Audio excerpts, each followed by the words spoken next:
Welcome back. Our podcast journey through Charles Dickens' unfinished mystery, The Mystery of Edwin Drood. Today, we're diving into Chapter 5, where the shadowy undercurrents of Cloisterham start to surface. Last episode, Chapter 4 introduced Mr. Sapsea, the pompous auctioneer and mayor, who prides himself on his self-proclaimed wisdom. We saw him interacting with John Jasper and Mr. Datchery, hinting at his inflated sense of importance in the quiet cathedral town. Chapter 5 shifts focus to a grittier side of Cloisterham, introducing Mr. Durdles, a stonemason with a knack for carving gravestones, and his young helper, Deputy. This chapter deepens the mystery by bringing Jasper into contact with Durdles, revealing more about Jasper's secretive nature and his unsettling curiosity about the cathedral's crypts. It's a pivotal moment that plants seeds of suspicion, all while maintaining the town's deceptively sleepy atmosphere. Let's get into it. Chapter 5, Mr. Durdles and Friend. It's late afternoon in Cloisterham, and the cathedral's shadow stretches long across the old town. The air feels heavy, like it's holding secrets. John Jasper, the choir master, strolls through the narrow streets, his dark eyes scanning the surroundings.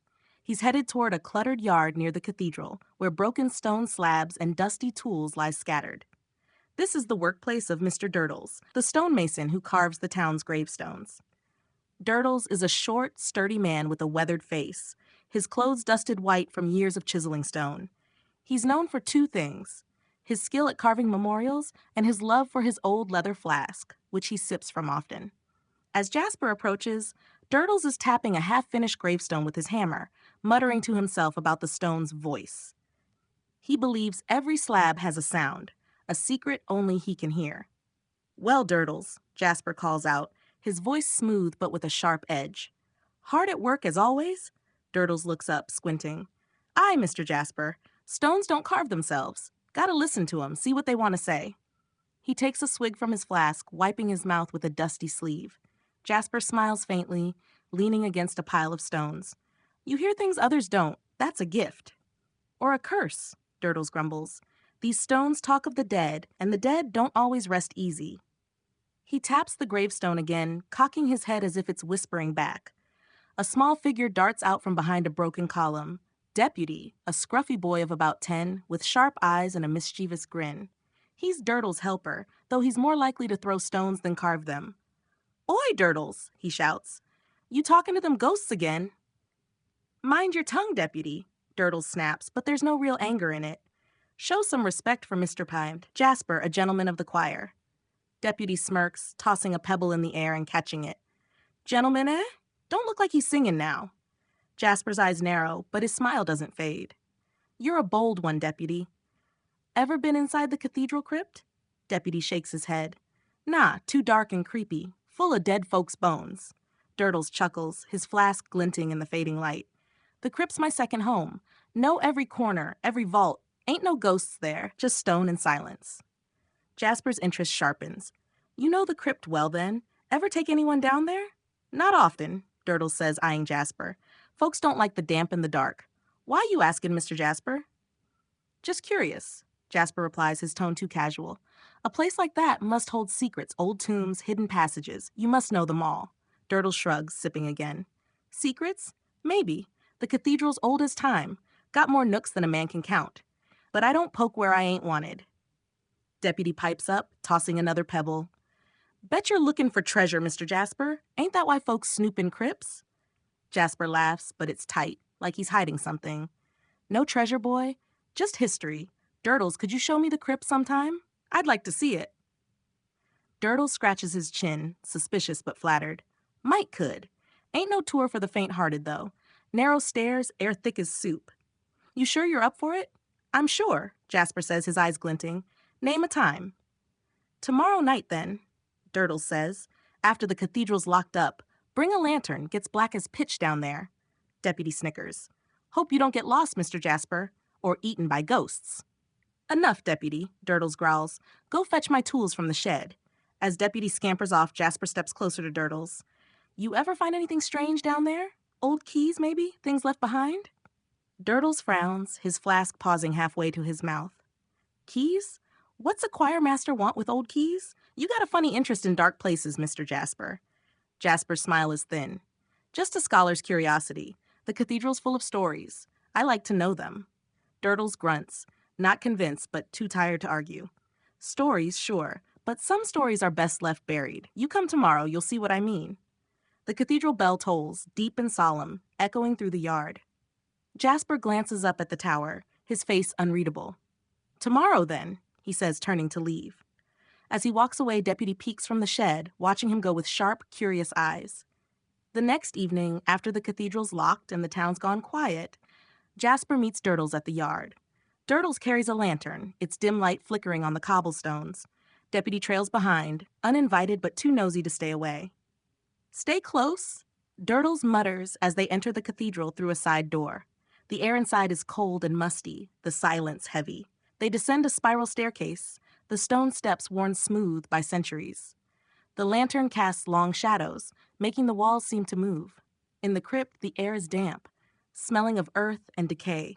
Rows of stone tombs line the walls, their carvings faded. Durdles moves easily, pointing out vaults and explaining their history. This one's a bishop from 300 years back. That one's a knight. All dust now. Jasper's eyes roam, taking in every detail. The cracks in the walls, the heavy lids of tombs, the dark corners where the light doesn't reach.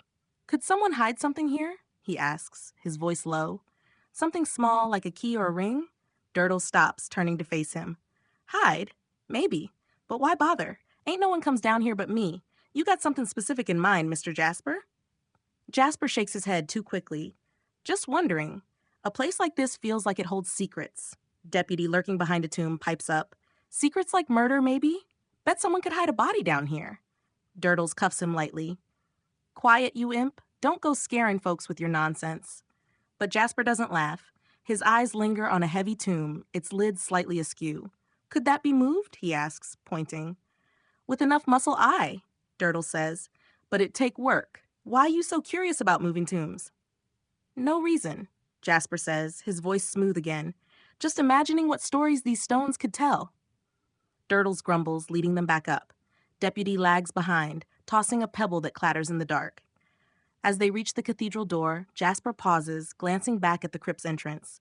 His face is calm, but his fingers twitch, like he's holding something back.